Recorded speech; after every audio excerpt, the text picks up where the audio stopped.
Herpès, boutons de fièvre, herpès génital.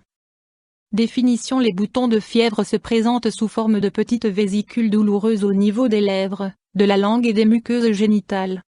La maladie est très contagieuse et se transmet par contact physique, par les baisers ou par les rapports sexuels. Une personne ayant contracté la maladie risque d'avoir d'autres éruptions ultérieurement. Les personnes dont le système immunitaire est affaibli sont particulièrement prédisposées. La maladie peut être transmise de la mère à l'enfant au moment de l'accouchement. Cause: le virus herpes simplex de type 1, HSV1, provoque des vésicules au niveau des lèvres, de la langue et des muqueuses. L'herpès génital est généralement causé par le virus herpes simplex de type 2, HSV2. En raison des changements de pratiques sexuelles, le virus HSV1 est responsable d'environ 40% des infections génitales dues au virus de l'herpès. Au préalable, ces infections génitales étaient principalement dues à HSV2. Les facteurs suivants sont susceptibles d'activer le virus de l'herpès. Effet du soleil, particulièrement en haute montagne et rayons UV. Traitement dentaire. Fièvre, refroidissement, grippe. Stress. Cycle menstruel. Allergie alimentaire. Système immunitaire affaibli en cas de maladie grave, après des interventions chirurgicales ou après des troubles psychiques. Troubles, symptômes. Beaucoup de personnes sont infectées par le virus au cours de l'enfance. Toutefois, cette infection se déroule en général sans complications. Une fois la maladie contractée, les symptômes peuvent réapparaître régulièrement. Il n'existe aucune protection immunitaire.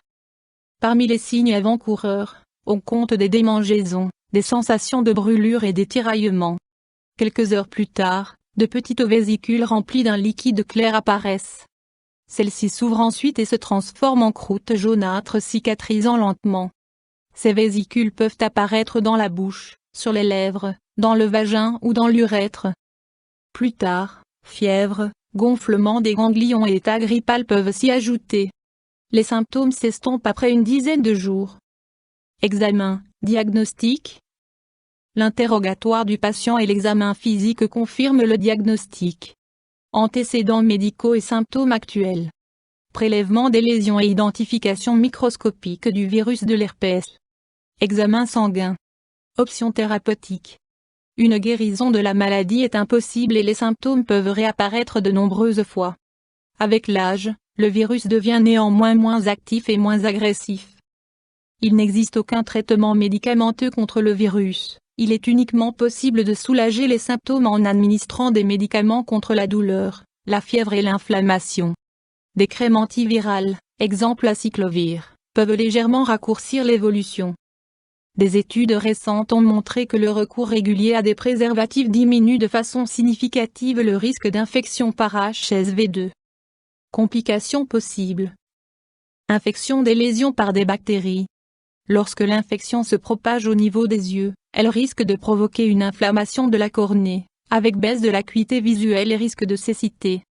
Une forme très sévère d'infection herpétique risque de se déclarer chez les personnes atteintes de neurodermatite, eczéma herpétique, en raison de l'affaiblissement du système immunitaire. L'infection peut se propager à partir de la bouche sur tout le tronc. L'infection peut durer 2 à 3 semaines et s'accompagne généralement d'un état grippal. Mesures préventives. Conseils. Utiliser des préservatifs, même en cas de relation sexuelle orale en raison du risque de transmission du virus HSV1. Ne pas avoir de relation sexuelle au cours de la maladie en raison du risque d'infection, même en l'absence de lésions. Ne pas toucher les lésions en raison du risque de réinfection. YouTube Dr Alabé.